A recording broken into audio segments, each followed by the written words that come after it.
Page 9, It's Winter. At the top of the page, they're introducing you to another symbol to add to your collection of symbols that you got to know and learn and memorize forever and ever and ever. You're going to love it. Looks like a weird looking little beast, whatever it is. It's called a flat sign. We've had sharp sign. Sharp sign goes up the keyboard, one note, white or black.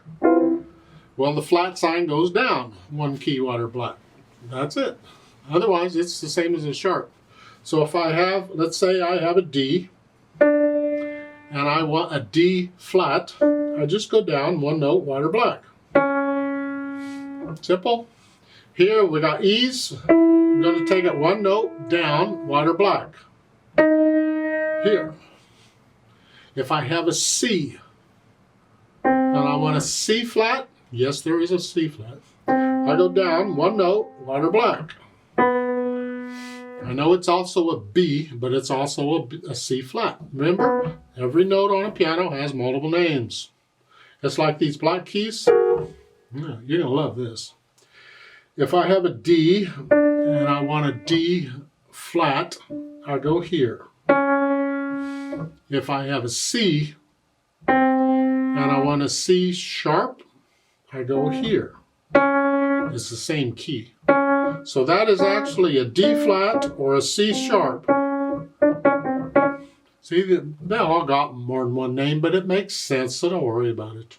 And it applies from that point on in the measure for the rest of the measure. It's the same rule as for sharps. And again, we're going to use the same finger for the black key as we did for the white key, and we're still in C position. Here they've got E flats, so it simply means instead of E, you're going to use third finger to play E flat. That's all. Okay. So let's just check these notes. On both hands are playing at the same time, so I'm going to take it one hand at a time and make sure we got this. Say the name of the note and play it first. So you're here in the right hand. When it comes in, it's a D, E flat, F, G, C. That's the right hand. Left hand, you're here at the beginning. G, F, E flat, C, E flat, E flat. Remember that flat's for the rest of the measure. Then it's a D, E flat, F, G, C. Yeah. So you say the names, drill this over and over. They have to be automatic. It should be instant to you. Then we can put in the counting.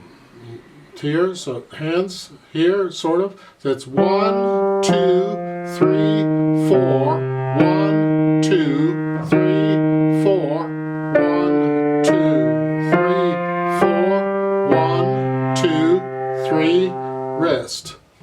That's the counting. So we got the beat. No hesitations anywhere. It's got to be a steady beat. It can go slow. Don't care how fast it goes, but it's got to be steady. Now we add the dynamics. Well, you got the P at the beginning, and there's two sets of words. Well, that's fine because there's a repeat sign at the end. It means we're going to play it twice. But here, there's just one dynamic. You get a P at the beginning, and that's it. Soft. Whatever you think soft is, that's good enough. But you're going to keep it soft all the way through, both times. You're not going to change. Just it's soft. Go ahead and learn it. Make sure you can play it steady. And now come back and play it with me. Let's make sure you have the correct notes and the correct rhythm.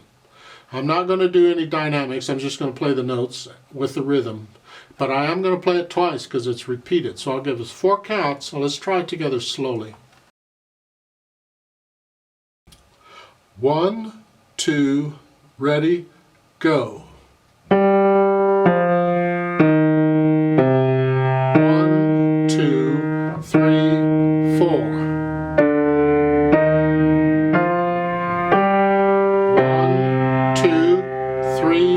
Repeat.